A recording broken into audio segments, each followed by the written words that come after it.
Welcome to channel दोस्तों। तो कैसे हैं आप लोग? आशा करते हैं कि आप लोग अच्छे होंगे, मस्त होंगे। जैसे कि दोस्तों इस सीरीज़ में हम लोग ज्योग्राफी का जितने भी बीपीएससी का प्रीवियस ईयर क्वेश्चन है दोस्तों उसका सीरीज कर रहे हैं। तो ये इस पार्ट का अगला पार्ट होने वाला है। इससे पहले लगभग 4 पार्ट अपलोड हो चुके हैं दोस्तों।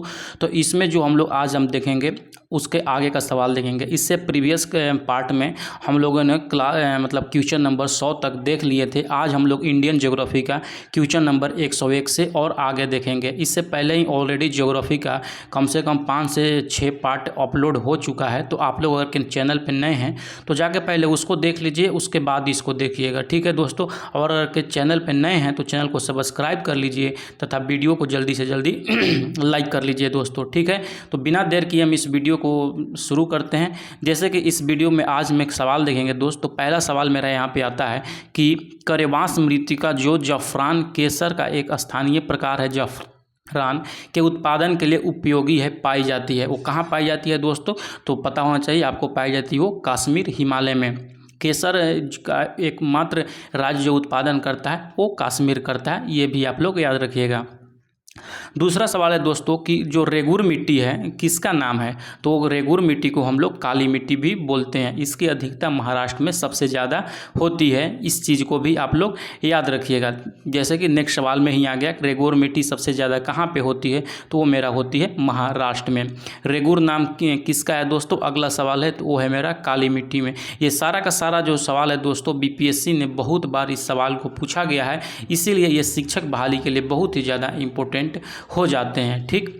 उसके बाद नेक्स्ट सवाल की तरफ बढ़ के चलते हैं। तो नेक्स्ट सवाल मेरा यहाँ पे है, जैसे कि देख सकते हैं, मृदा अपरदन रोका जा सकता है। मृदा अपरदन को कैसे रोका जा सकता है दोस्तों? तो वो रोका जा सकता है मेरा वन लगाकर, और यानी वनारोपण से उसको रोका जा सकता है दोस्त, ठीक है। आगे बढ़ने से पहले मैं आप लोग को एक चीज़ बताना चाहता हूँ कि जो बच्चे खुद से तैयारी कर रहे हैं बिहार टीचर का दोस्तों, उनके लिए एक बहुत ही सुनहरा ऑफर है, जिससे कि मतलब वो बिना किसी सहायता के, बिना किसी पेड कोर्स के अच्छे से तैयारी कर सकते हैं। मैं आप लोग के लिए लेकर आया हूं दोस्तों बीपीएससी पीआरटी सिलेक्शन किट, जिसमें जितना भी पीआरटी बिहार शिक्षक का प्राथमिक लेवल शिक्षक का जो भी सिलेबस है दोस्तों, वो सारा का सारा मैंने इसमें इंक्लूड कर दिया है। जिसमें क्या क्या मिलेगा आपको, कंटेंट मिलेगा दोस्तों इस सिलेक्शन किट में।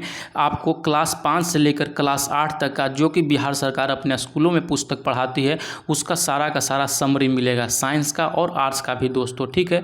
उसके बाद बीपीएससी ने जितने भी अपने प्रीवियस ईयर में मतलब सवाल पूछे जा चुके हैं, जैसे साइंस हो गया, ज्योग्राफी हो गया, हिस्ट्री हो गया, ईवीएस हो गया, उसका सारा का सारा पीडीएफ और आंसर दोस्तों मैं आपको पीडीएफ फॉर्म में दे दूंगा, ताकि आपका शिक्षक बहाली के लिए बहुत ही इंपॉर्टेंट है जो।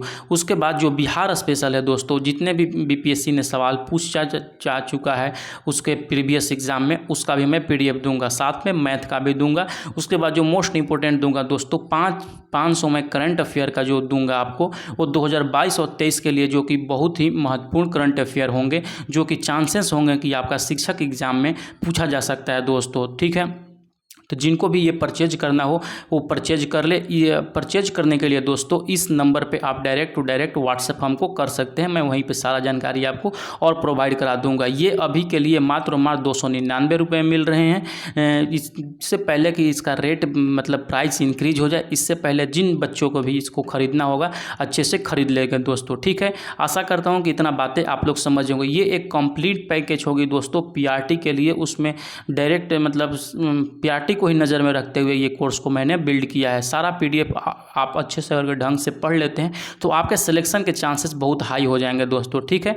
तो चलते हैं अपने सब्जेक्ट के ऊपर कि हम लोग कहाँ पे थे। नेक्स्ट सवाल है दोस्तों मेरा यहाँ पे कि क्वेश्चन नंबर 106 में अगर के हम लोग आएंगे तो जैसे कि स्क्रीन पर आप लोग देख सकते हैं कि 106 नंबर क्वेश्चन क्या है कि गंगा के मैदान को एक डॉट के रूप में वर्णित किया गया है। किसके रूप में दोस्तों वर्णित किया गया है? तो वो वर्णित किया गया है जियोसिंक्लाइन के रूप में वर्णित किया गया है, ठीक।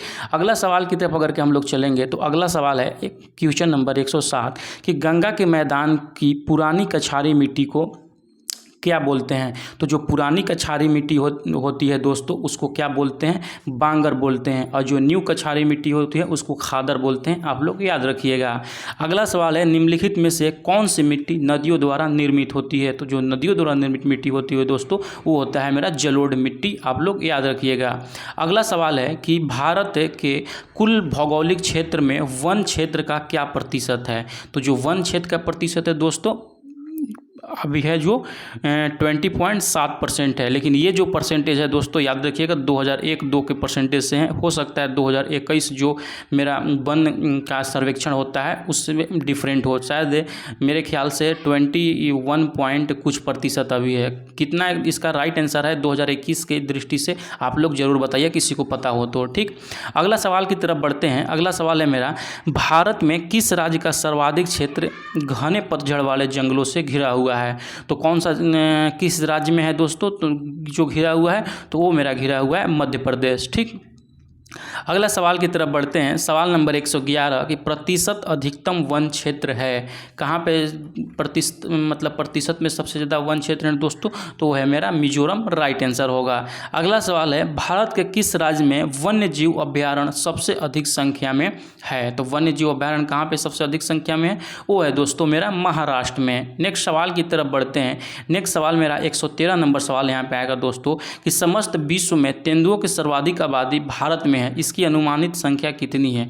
तो भारत में कितनी अनुमानित संख्या, ये हमको नहीं पता। आप लोगों को किसी को पता है तो आप लोग कमेंट सेक्शन में जरूर बताइए। ये क्वेश्चन को मैं स्टार डालता हूँ। ठीक, अगला सवाल की तरफ चलते हैं। अगला सवाल मेरा कि जैसे कि यहाँ पे देख सकते हैं, हो सकता है आप लोगों को दिखाई दे रहा हो। अगला सवाल है कि भारत की जनसंख्या विशेषताओं के संबंध में निम्नलिखित कथनों पर मनन कीजिए।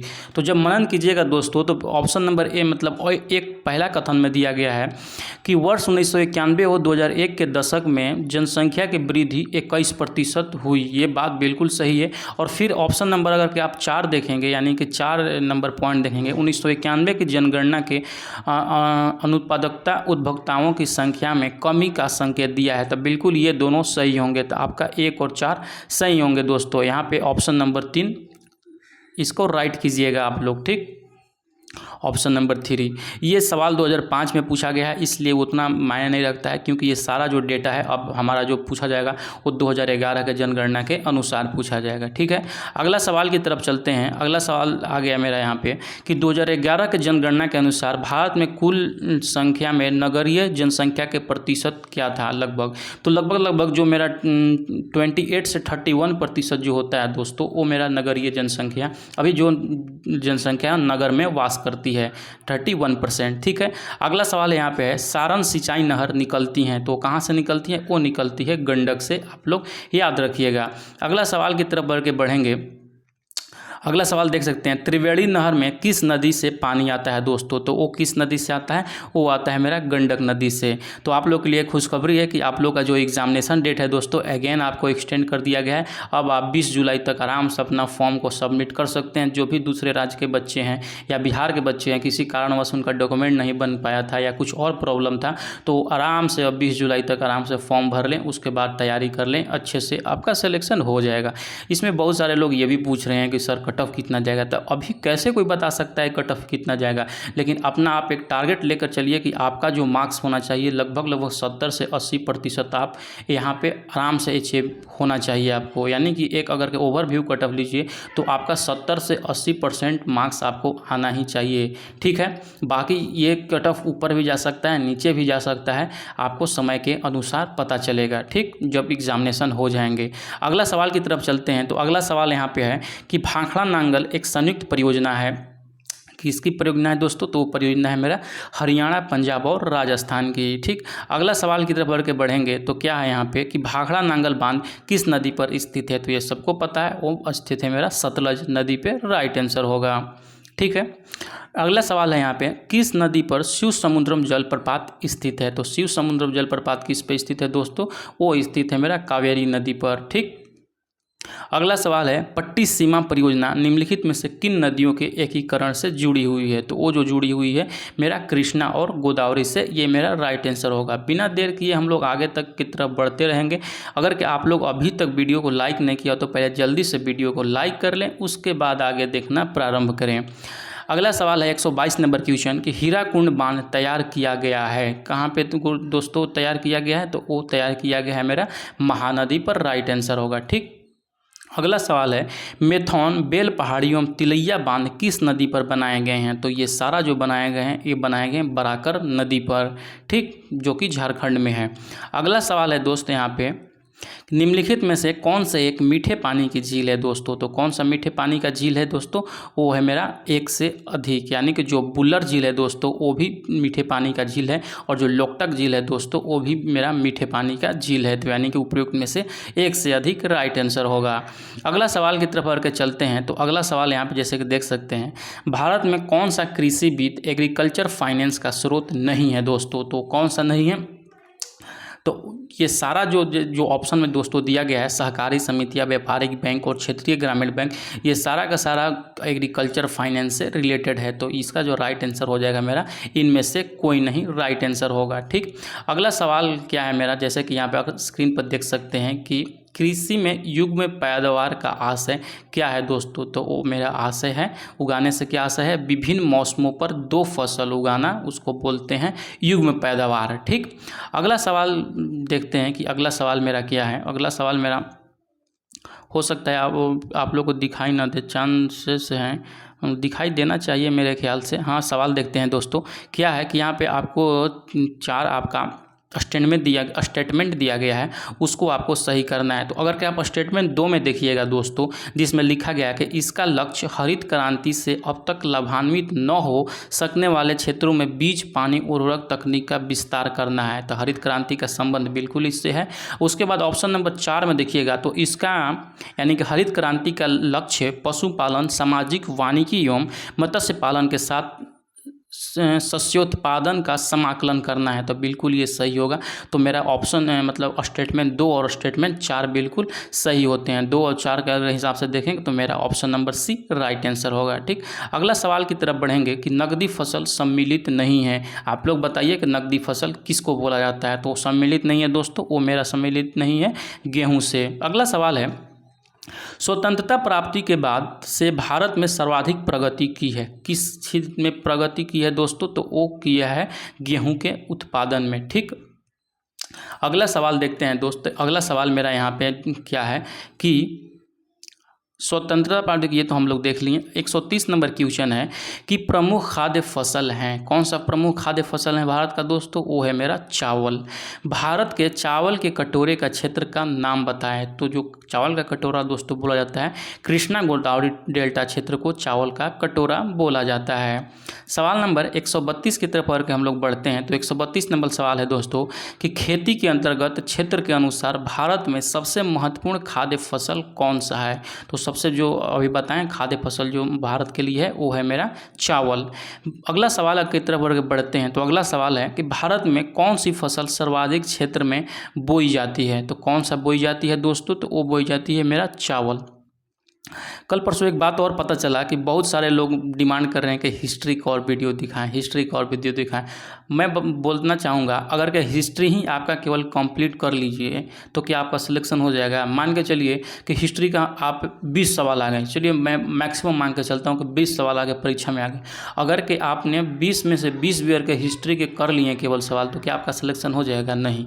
आपको सारा समय, आपका जितना भी समय हो, सारे सब्जेक्ट पर बराबर बराबर बांटना चाहिए, क्योंकि इस एग्ज़ाम में सारा क्वेश्चन आपका, चाहे वो हिस्ट्री का हो या रीजनिंग का हो या साइंस का हो, सबका मार्क्स बराबर है। तो आप बहुत सारे लोग केवल और केवल हिस्ट्री के पीछे पड़े हुए हैं कि मैं हिस्ट्री बहुत अच्छे से पढ़ लूँगा, 1000 क्वेश्चन कर लूँगा, 2000 क्वेश्चन कर लूँगा। अब इस चक्कर में क्या हो रहा है, उनका बाकी सब्जेक्ट जैसे EVS हो गए, साइंस हो गए, वो छूट रहे हैं और यही उनको प्रॉब्लम करेगा एग्जामिनेशन में। इसलिए आपको ये गलती नहीं करना है, आपको सारा सब्जेक्ट को एक साथ लेकर चलना है। ठीक है, जितना आप हिस्ट्री पढ़िए उतना ही साइंस पढ़िए, उतना ही पॉलिटी पढ़िए दोस्त, ये मेरा कहना था। ठीक, अगला सवाल की तरफ चलेंगे। तो अगला सवाल मेरा यहाँ पे जैसे कि देख सकते हैं 133 नंबर क्वेश्चन दोस्तों, भारत में कौन सी फसल सर्वाधिक क्षेत्र में उगाई जाती है दोस्तों, तो कौन सा उगाई जाती है, वो मेरा उगाई जाती है चावल, राइट आंसर हो जाएगा यहाँ पे।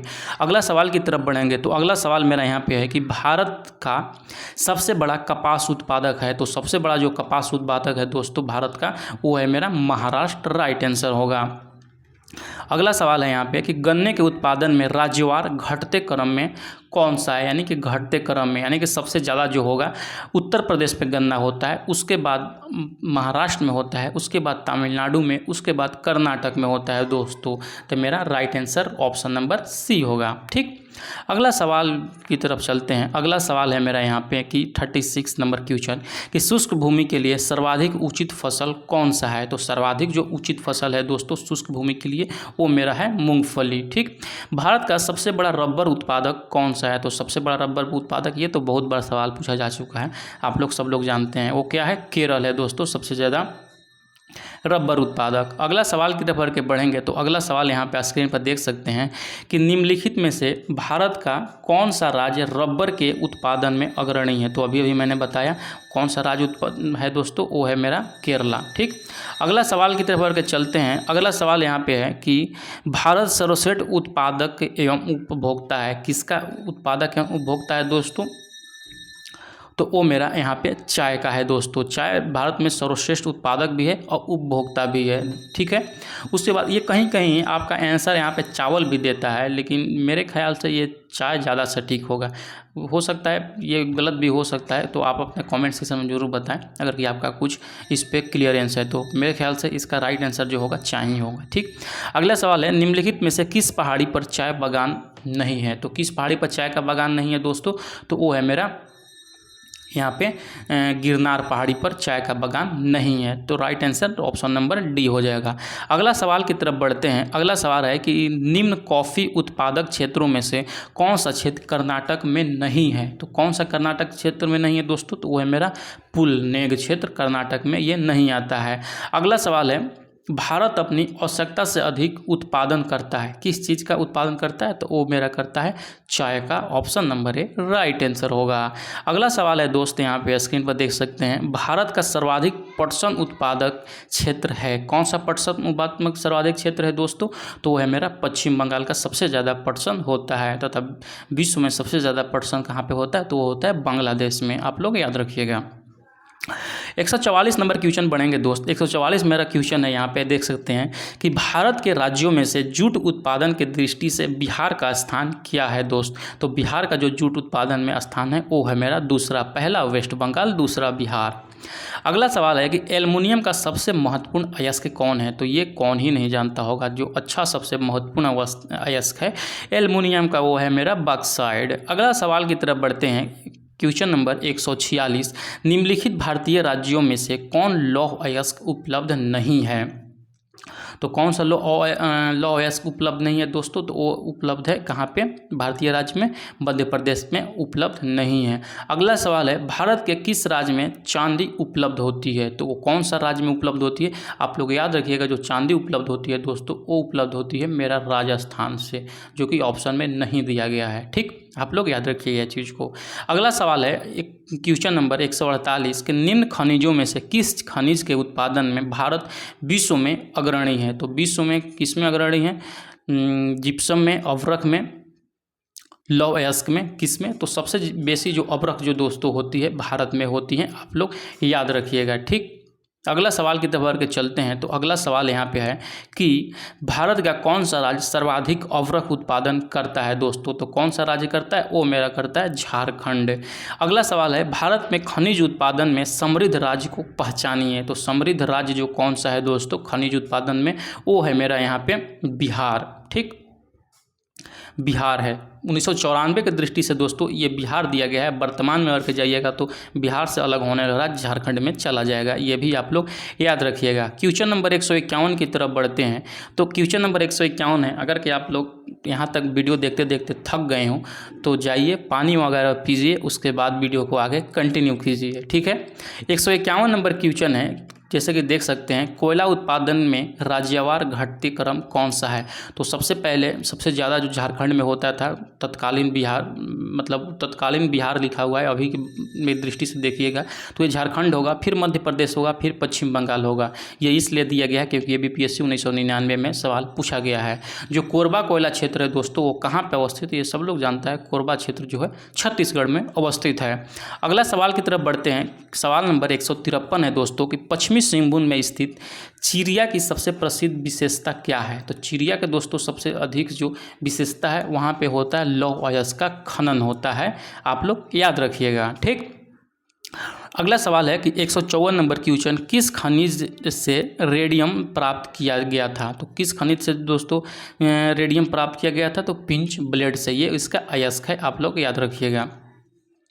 अगला है कि भारत में पहला पनबिजली शक्ति कहाँ पे आरंभ हुआ? तो आप लोग सबको पता होगा, पहला जो पनबिजली था दोस्तों वो शिव समुद्र में स्टार्ट हुआ था, कावेरी नदी पर। ठीक, अगला सवाल है यहाँ पे, जैसे कि देख सकते हैं स्क्रीन पर मेरे दोस्त, कि भारत में ऊर्जा उत्पादन एवं उपभोक्ता के संबंध में निम्नलिखित में से कौन सा कथन सही नहीं है? तो अगर कि आप लोग ऑप्शन नंबर सी यहाँ पे देखिएगा कि भारत में उत्पादित कुल व्यावसायिक ऊर्जा में गैर पारंपरिक ऊर्जा स्रोतों का योगदान 1% से कम है, बिल्कुल ये गलत बात है, ये नहीं होगा। ठीक, तो ऑप्शन नंबर सी मेरा राइट आंसर हो जाएगा। अगला सवाल की तरफ बढ़ते हैं। अगला सवाल यहाँ पर स्क्रीन पर देख सकते हैं कि भारत में कतिपय लौह इस्पात संयंत्र पश्चिमी तट से होकर आयोजित किए गए हैं, इस उद्योग की ऐसी अवस्थिति का प्रमुख कारण क्या है दोस्तों? तो ऑप्शन नंबर बी में अगर के आप लोग यहाँ पर देखिएगा तो गोवा एवं मध्य प्रदेश के कुछ भागों में उत्तम श्रेणी के लौह अयस्क निक्षेपों का मिलना तथा इस क्षेत्र से इस्पात निर्यात की तुलनात्मक सुविधा होना प्रमुख कारण है इसका, आप लोग याद रखिएगा। Option number B right answer होगा। ठीक, अगला सवाल है यहाँ पे, जैसे कि देख सकते हैं कि भारत में कुल कितने राष्ट्रीय राजमार्ग है और उसकी लंबाई कुल कितनी है तकरीबन दोस्तों? तो भारत में जो कुल राष्ट्रीय राजमार्ग है और उसकी जो लंबाई है 64 है और 40,000 किलोमीटर है। अगला सवाल है, भारत में ये जो डेटा है दोस्तों याद रखिएगा 1992-93 के हिसाब से दिया गया है, क्योंकि ये उसी में ये सवाल पूछा गया है, ये आपका डेटा घट बढ़ भी सकता है। अगला सवाल है कि भारत में सबसे पहले रेल मार्ग तैयार हुआ था, कब रेल मार्ग तैयार हुआ था दोस्तों? आपको पता है 16 अप्रैल 1853 को पहली बार रेल मार्ग मतलब रेल चला हुआ था मुंबई से ठाणे के बीच में, यानी कि 1853 मेरा राइट आंसर यहाँ पे होगा। 160 नंबर क्वेश्चन की तरफ चलते हैं दोस्तों। 160 नंबर क्वेश्चन क्या है कि बड़ी लाइन की दो पटरियों के बीच की दूरी कितना होती है? तो वो होती है मेरा 5.5 फीट, याद रखिएगा। मरमुगांव पतन जो कहाँ पे स्थित है, जो मरमुगांव पतन है दोस्तों वो गोवा में स्थित है, इसको भी आप लोग याद रखिएगा। अगला सवाल है मेरा प्रीवियस ईयर सेशन का कि भारत का 13वां प्रधान बंदरगाह किस राज्य में स्थित है दोस्तों?